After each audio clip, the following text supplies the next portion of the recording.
J'ai eu l'honneur d'être invitée par les membres de l'Assemblée nationale pour une journée de réflexion et d'échange sur l'implication de la femme congolaise dans le développement. Alors il m'a été demandé par les organisateurs de l'événement d'interpeller les parlementaires à revenir aux fondamentaux de leur métier de base, c'est-à-dire initier des textes de loi. Alors, en quoi était-il nécessaire pour vous d'aborder ce sujet? Pourquoi interpeller les parlementaires? Alors, parce que nous disposons au Congo d'un formidable corpus législatif et au sein de notre législation nationale, il y a de nombreux textes juridiques qui ont été insérés, notamment par la ratification de textes tels que la Convention sur l'élimination de toute forme de discrimination à l'égard des femmes.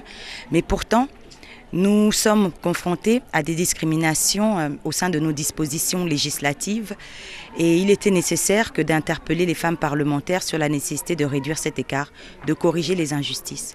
Au sein de la Constitution du 6 novembre 2015, le principe de l'égalité juridique entre l'homme et la femme est clairement énoncé dans son article 17. Pourtant, nous rencontrons encore de nombreuses discriminations au sein du Code de la famille, du code pénal ou du code électoral. Donc il est véritablement nécessaire de travailler à rendre tous ces textes en adéquation. La question du genre évolue dans les textes, mais dans les faits, la réalité n'est pas encore palpable. Il subsiste encore un gouffre abyssal entre les textes et la réalité, et les femmes sont quasiment inexistantes des sphères socio-politiques et économiques de notre pays. Et cela ne se vit pas uniquement au sein de la sphère familiale, mais se répercute vraiment au niveau de toutes les strates de l'État.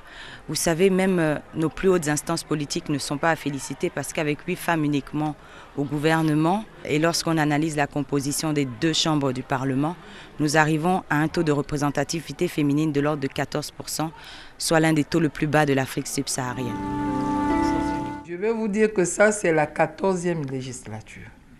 Et depuis que nous avons commencé, c'est la première rencontre que nous avons entre femmes parlementaires, nos collaboratrices et les invités, les grandes figures que nous avons invitées ici. Il y a la promotion de la femme qui est très bien représentée. Et il y a quelques sociétés civiles qui sont là. Et comme a dit la secrétaire générale, ce n'est pas tombé dans les oreilles des sourds. Mais sachez que vous êtes ONG, les portes de l'Assemblée vous sont ouvertes. Il faudra que nous mettons une plateforme d'échange pour qu'on puisse voir comment faire. Parce qu'on a dit, s'il n'y a pas consolidation, on ne pourra pas aller à l'avant. Donc nous devons travailler ensemble. Vous avez fait des études. Vous devez aussi mettre ces études à notre disposition. Nous aussi, pour crier, il faudra que nous ayons des supports, que nous ayons des informations aussi. On n'est pas toutes des mêmes domaines, mais il faudra qu'on puisse s'associer pour prêter main forte et aller à l'avant. Merci beaucoup encore, Madame Danielle Sassou Nguesso. On garde le contact.